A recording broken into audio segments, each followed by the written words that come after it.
do modern Hollywood effects actually compare to real-life medieval history? What does author Andrzej Sapkowski have to say about his main character's conflicts?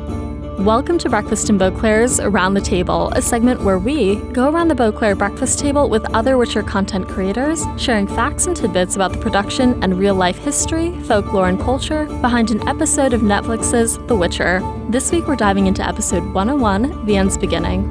Hi, this is Charlotte from Vengerberg Glamarye. In this first episode of the Netflix series, we follow the story of Renfri, a princess who was born during an eclipse and deemed to be a cursed handmaiden of Lilith. The Witcher book and the Netflix series are full of references to modern and historical witchcraft, and if you enjoy classical word origins, you can gain some fun folklore information from just a few words. For example, the origin of the word eclipse comes from the Greek and Latin eclipsis, which means abandonment or forsaking. Throughout history, eclipses have always been a herald of misfortune as well as a conduit for magic. For practitioners of witchcraft, a total eclipse is powerful. Solar eclipses only occur during a new moon. Magically, the new moon signifies new beginnings or endings. See that? Beginnings, ending, ends, beginning.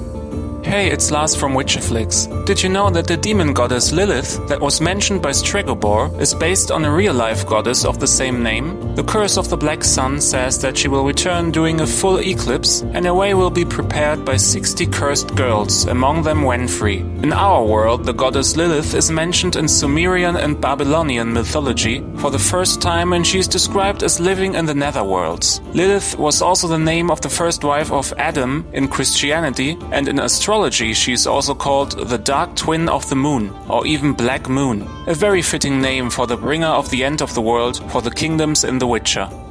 Hey, this is Cyprian from Berlin. Let's talk about lighting. How do you light a room in a medieval period? Well, besides windows, you'd use fire, presumably candles, rushlights, or oil lamps. Not torches, especially not indoors. Medieval torches produce a lot of smoke and stink, so you'd have a rather bad time having a few of them burning in your room. We see examples of both things being shown in the first episode and admittedly throughout the season. Hello, it's Anita from Witcher Kitchen.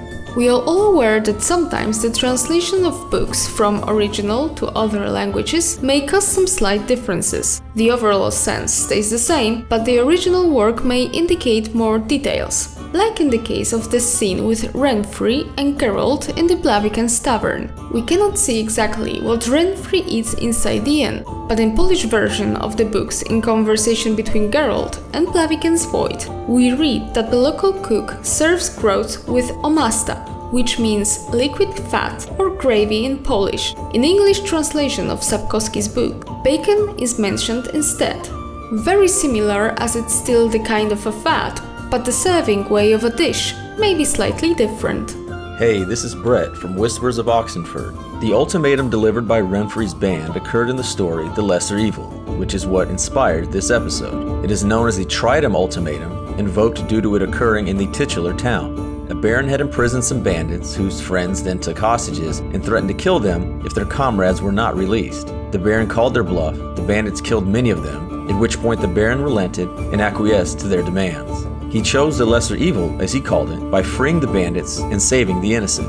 Geralt made his own decision of a lesser evil and earned an infamous moniker in the process.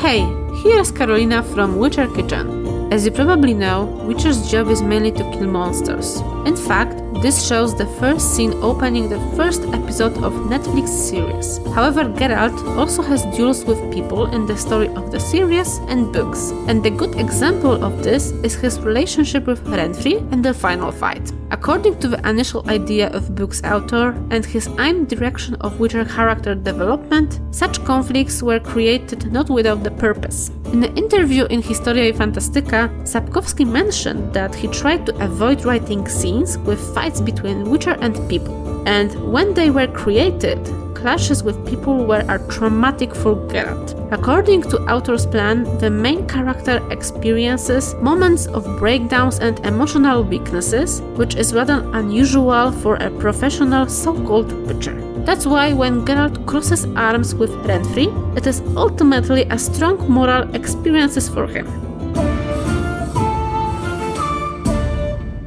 Thanks for sharing breakfast with us in this installment of Around the Table. The Witcher universe has so much to uncover. Let us know in the comments below what you found interesting from today's segment, and if you have something new to share with our Hansa about this episode. We'll see you after the next episode of Breakfast in Beauclair.